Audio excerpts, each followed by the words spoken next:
Hey, what's up guys, it's Bakes here, and thank you for joining me for this episode of my random horror reviews. Today's movie, we'll get straight into it, it's from the year 2021. I feel like it had a little bit of hype for it when it first came out, but it was one of those movies where it sort of quickly came and went. Today's movie is titled Willy's Wonderland, starring Nicolas Cage. So as usual, I'll quickly go into the plot for this movie before I go into my thoughts of it. So Nicolas Cage plays our lead in this movie. I don't think he's actually given a name. He's like this strong silent type, like literally has zero dialogue. He's essentially a drifter, and he's going through this town, and his tyre on his car gets a puncture from something that may have deliberately been left on the road. He takes it into a mechanic, and the mechanic says, yeah, I can fix it, but, you're going to need to pay me, and he doesn't have enough money.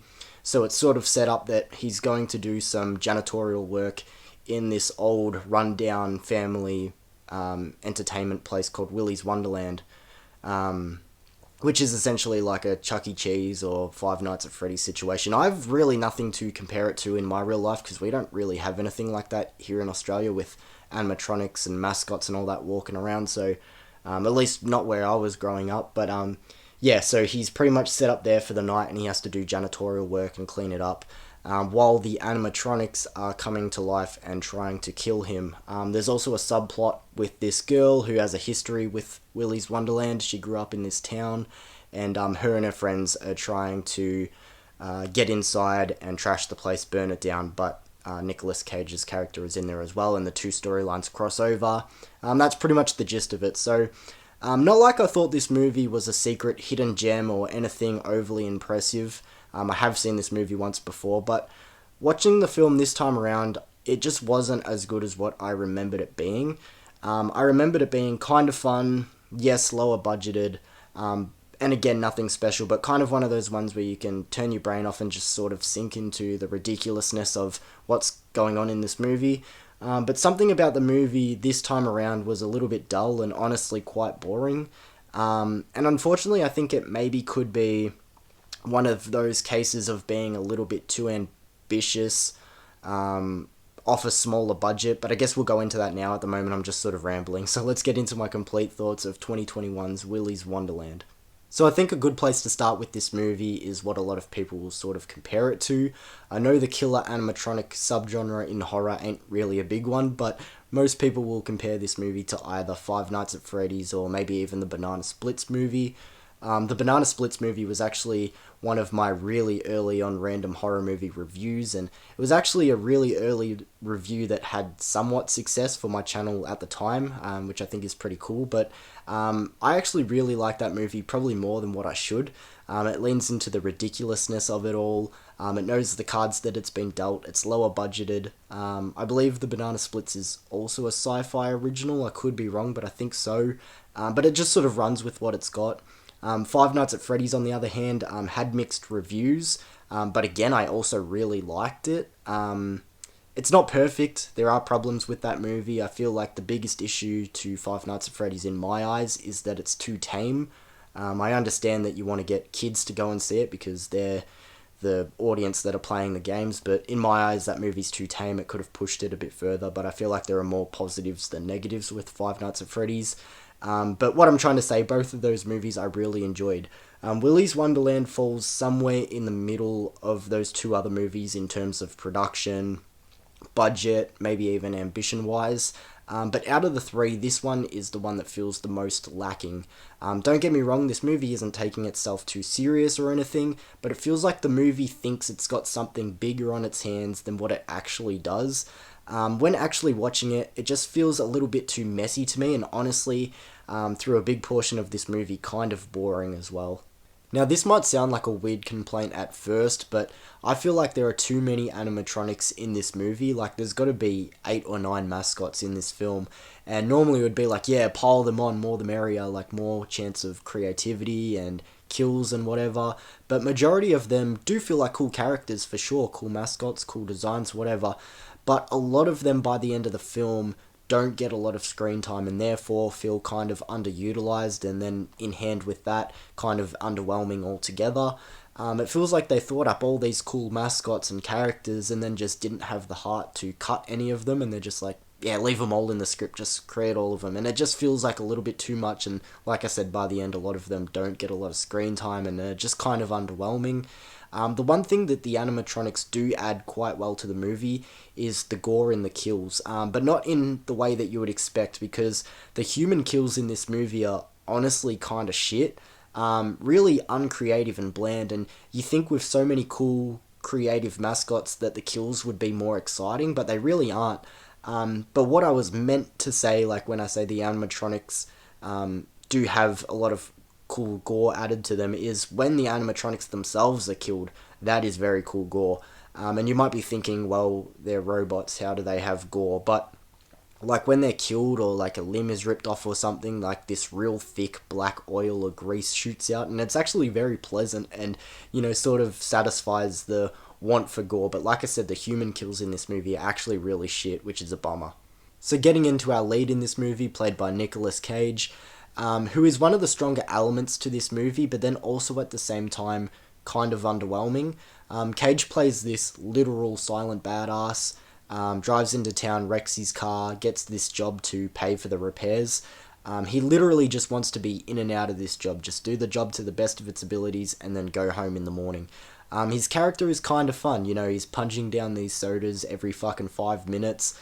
He's rocking the pinball machine like a madman, takes breaks halfway through fighting a robot. He is just completely unfazed by everything going on around him in this movie, which is a lot of fun and is honestly kind of hilarious. But then also on the other hand, because he is silent, it kind of takes away one of Nicolas Cage's most talented features, in my opinion.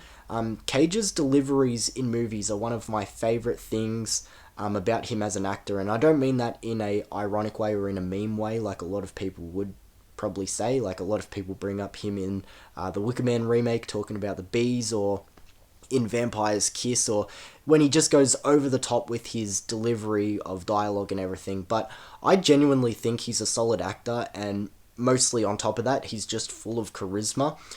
And not saying that he's not a good physical actor or not good at emoting with his body or without dialogue, but I do feel like they could have added in a lot more fun with just letting him go crazy and play ball with the type of movie that he's in and the scenarios going on around him. Let him have fun with the dialogue, because I feel like there could have been a lot of improv on Nicolas Cage's end. And like I said, he's very fun and full of charisma when it comes to line delivery and dialogue and everything. So I feel like it is in a way kind of a missed opportunity having him play a silent character. Now, we do also have other characters in this movie too, but first of all, I actually really like the backstory of the townsfolk and their relationship and history with Willy's Wonderland and the animatronics. The backstory of Willy's itself and how the animatronics are coming to life is very typical and nothing special, but yes, I do really like the relationship between the townspeople and the animatronics and the history they have. I thought that was alright.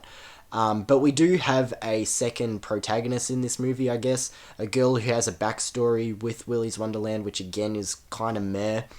She has a group of friends, and again, they're kind of very meh.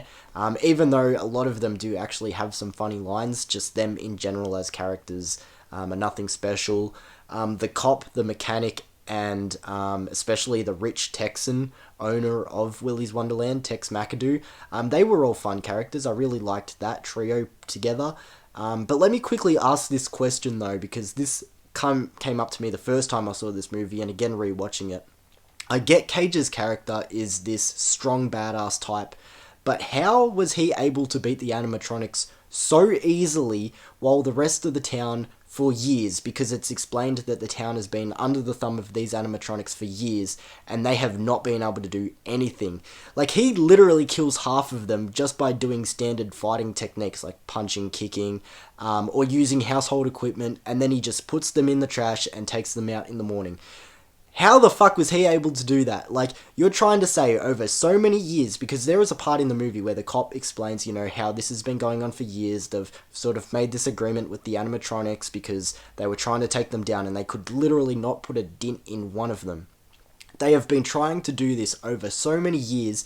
Not one single person was able to do the same thing as what Cage's character did.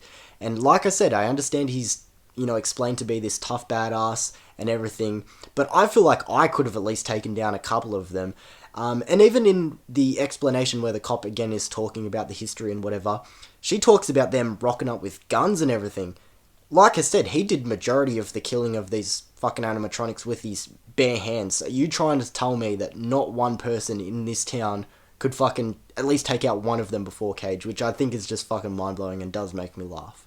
So moving on to my final score and wrapping up this review and everything, like I said, pretty underwhelming this time around. I did mention in my intro, I didn't remember it being this mind-blowing, incredible hidden gem film or anything, but I remembered it being a bit more solid. Like I said, it's just sort of underwhelming. I feel like this movie thinks it's got something better on its hands than what it really does. Maybe just trying to be a little bit too ambitious or whatever.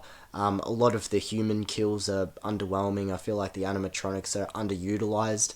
I think this movie's strongest element is the characters in a way, because like I said, the second protagonist in the girl is alright, her friends are okay. What really saves them is at least they have some decent dialogue. Nicolas Cage's character I'm very split on, because like I said, I would have liked to hear him with dialogue and just go crazy with whatever script he has there, but still with him, you know, emoting with his body and doing a lot of physical work, he still does a pretty good job, which I still think speaks volumes to what a good actor he is. But I don't know, I just feel like this movie is mostly missed opportunities, and a lot of the time it is kind of boring as well. But not at all a bad movie either. Like, you know, to say this movie's garbage or unwatchable is like far from the truth. So getting into a rating out of 10, I'm going to give Willy's Wonderland a 5.5. So still slightly above average, but, you know, it's not one to just go out and watch all the time, or that screams, you know, rewatchable or anything like that. Like I said, if you're comparing other killer animatronic movies, I think Five Nights at Freddy's is a major leap above. Banana Splits, it's a different kind of movie for sure, but at least that one I feel like is more fun, and you know, you can get more of a laugh out of it. I don't know. If you've seen Willy's Wonderland and you have a different opinion or the same opinion, feel free to let me know in the comments below. Just let me know your thoughts on that movie, if you dug it, or if you thought the same as me. It doesn't really matter. Everyone's opinion's valid, guys, so, you know, don't bite your tongue if you feel like you think something different. That's just fucking stupid. So yeah, feel free to let me know what you think of the movie, and I'll see you for another review soon, guys. Thank you for joining me again.